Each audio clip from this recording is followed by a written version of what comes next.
Pinangunahan naman ang first couple na sina Pangulong Ferdinand R. Marcos Jr. at First Lady Liza Araneta Marcos ang Christmas tree lighting sa Malacanang. May simple at makabuluhang mensahe din ng Pangulo sa mga kababayan nating biktima ng mga nagdaang bagyo. Si Clazel Pardilla ng PTV sa Balitang Pambansa.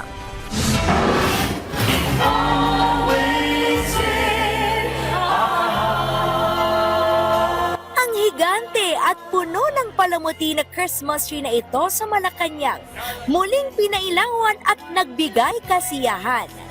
6, 5, 4, 3, 2, 1.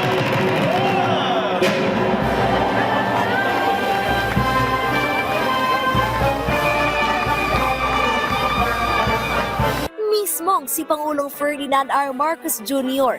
at First Lady Liza Araneta Marcos ang nanguna sa taunang Christmas tree lighting. Simple pero makabuluhan ang mensahe ng punong ehekutibo na muling binigyan diin ang pagmamahalan at pagmamalasakit sa kapwa, lalo na sa mga biktima ng mga nagdaang bagyo. It is a joyful time for all Filipinos. But as we celebrate, all I'd like is to ask you to hold a thought for all those people who up to now are trying to recover from the effects of the 6 typhoons that we suffered in 23 days. Many of them are still in shelters. Many of them are still in need. Kinilala rin ng Pangulong Marcos ang katapangan ng mga Pilipino na hindi agad sumusuko at patuloy na bumabangon ngayong paparating ang Pasko. And my Christmas wish is that despite everything, that no Filipino has, every Filipino should feel somehow Christmas. Because after all, no matter how many typhoons they throw at us, no matter how many problems are thrown at us, there's nothing that will quench the Christmas spirit in the Filipino heart. In every child, man, woman, Filipino, hindi mo na matatanggal sa Pilipinas yan. Tampok din sa programa ang pagkilala sa mga nagwagi sa ikatlong taon ng Isang Bituin, Isang Mithiin.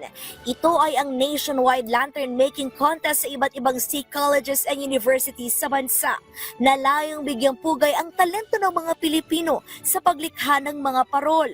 Nakatanggap ng 1 milyong piso, laptop at iba pang gantimpala ang nakasungkit ng grand prize. Our theme this year is about hope and resiliency. So it's beautiful because the paroles that all the students made, we partnered with DepEd this year. Tinanghal din kagabi ang puso ng Pasko, 1 oras sa Ballet Alice Reyes dance performance. Exciting ang bawat indak na sinabayan ng musika ni Master Ryan Cayabyab. My experience here is really good. So dun po sa ballet, I really liked it because my sister also dances, and also I felt the spirit of Christmas. Sobrang ganda po ng performance ng mga tao pong nag-perform sa stage. Sobrang ganda po, sobrang napakanga po nila ako. Naghandog din ng Christmas caroling ang tinaguriang Father of Christmas Songs na si Jose Marie Chan. Kasama niya ang Pinoy theater actress na si Carla La Forteza. Proyekto ang event ng Office of the President at Social Secretary's Office. Mula sa PTV Manila, Clazel Pardilla, Balitang Pambansa.